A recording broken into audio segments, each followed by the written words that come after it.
এই বছরের শীতটা আমরা যদি অতীতে ইতিহাস দেখি, এটা সম্পূর্ণ ব্যতিক্রম একটা কন্ডিশন বিরাজ করছে এই বছরে। কারণ হচ্ছে এই বছরে যেটা হয়েছে যে দীর্ঘ সময় কুয়াশা ছিল, যেটা এরকম দীর্ঘ সময় কুয়াশা ছিল না, এবং এত পরিমাণ ডেন্স কুয়াশা ছিল যে দিনের তাপমাত্রা অনেক কমে গেছিলো, যেটা প্রায় যেখানে তাপমাত্রা থাকার কথা 26 থেকে 28-29 ডিগ্রি, সেখানে 14-15 ডিগ্রি নেমে এসেছে। আর দিনের তাপমাত্রা প্রায় আপনার 13 থেকে 14 ডিগ্রির মতো কমে গেছে অনেক জায়গাতে, এবং এটাই সমস্যা হয়ে দাঁড়িয়েছে, যেটা রাতে তাপমাত্রা ওইভাবে কমেনি, দিনের তাপমাত্রা কমে যাওয়ার কারণেই আপনাকে পরিস্থিতি অনেকটাই অস্বাভাবিক হয়েছে। আজকে সত্যি বড় পরিস্থিতি যেটা হচ্ছে, আপনার রাজশাহী ডিভিশন মোটামুটি পুরোটা রাজশাহী ডিভিশন আছে, এছাড়া আপনার যশোর, চুয়াডাঙ্গা, কুষ্টিয়া এইসব জায়গাতে মৃদু থেকে মাঝারি ধরনের সত্যি বড় চলমান রয়েছে। এটা চলমান থাকবে, যেটা আজকে যে তাপমাত্রা লোয়েস্ট তাপমাত্রা রেকর্ড করা হয়েছে রাজশাহীতে 7.0 ডিগ্রি সেলসিয়াস। এটা হচ্ছে এই বছর সবচেয়ে সর্বনিম্ন তাপমাত্রা, যেটা কালকে থেকে আজকে একটু তাপমাত্রা কমেছে।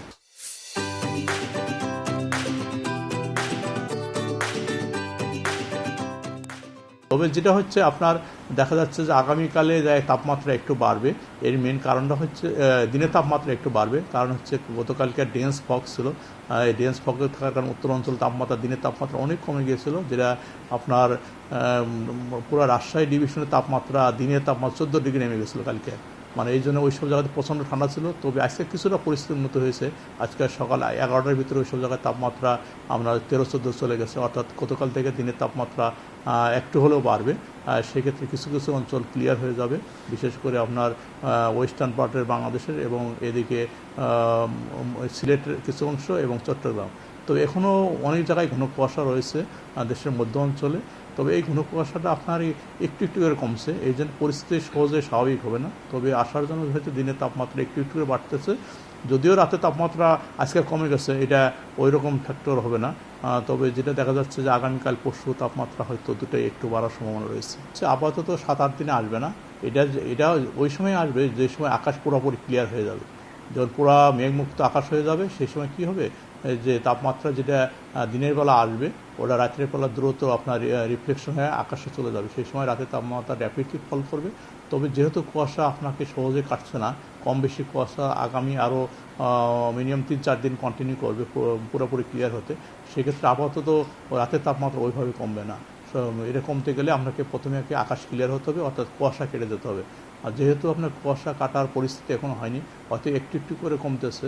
যেমন গতকালকে যে ধরনের ডেন্স ফগ ছিল তার তুলনায় আজকে একটু কমেছে, হয়তো আগামীকাল পরশু আর একটু কমবে। পুরোপুরি কুয়াশা কাটতে একটু সময় লাগবে। কাটার মেন হচ্ছে বৃষ্টি, যেহেতু আমাদের যে ফোরকাস্ট দেখাচ্ছে আগামী 7-8 দিনে ওই রকম বৃষ্টির সম্ভাবনা নেই।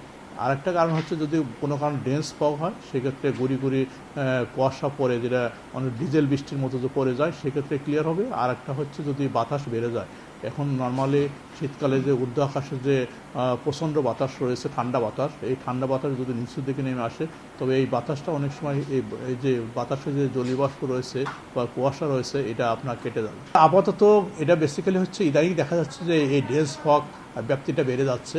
এটা লাস্ট আমরা যদি 15 বছর দেখি বা 20 বছর দেখি, এক্ষেত্রে ঘন কুয়াশার ব্যাপ্তিটা বেড়ে যাচ্ছে, যেটা আগে ছিল না। এটা বেসিক্যালি অনেকগুলো ফ্যাক্টর আমরা ইতিমধ্যে আইডেন্টিফাই করেছি।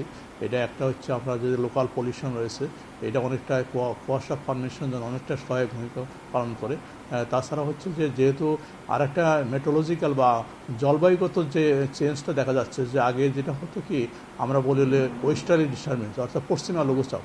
বেসিক্যালি পশ্চিমা লঘুচাপ প্রতি মাসে 1বার বা 2বার আসতো, এবং যে সময় পশ্চিমা লঘুচাপ আসতো সেই সময় কি হয়, আপনার হালকা গুড়ি গুড়ি বৃষ্টি হয়, এবং ওই সময় কি হয় আপনার আকাশে যে ময়েশ্চার থাকে বা কুয়াশা থাকে পুরোপুরি বৃষ্টির মাধ্যমে এটা ক্লিয়ার হয়ে যায়। ওই সময় আকাশ ক্লিয়ার হয়ে যায়, দিনের বেলা সূর্য আলো থাকে এবং রাতের বেলা তাপমাত্রা কমে যায়, সেই সময় কোল্ড ওয়েভ বা সিভিয়ার কোল্ড ওয়েভ আসে। কিন্তু এখন দেখা যাচ্ছে পুরোটা অপোজিট হয়ে যাচ্ছে, যে এই যে ঘন কুয়াশা এটা রাতের তাপমাত্রা ওইভাবে কমাতে দিচ্ছে না, অন্যদিকে দিনের তাপমাত্রা ওইভাবে বাড়তে দিচ্ছে না।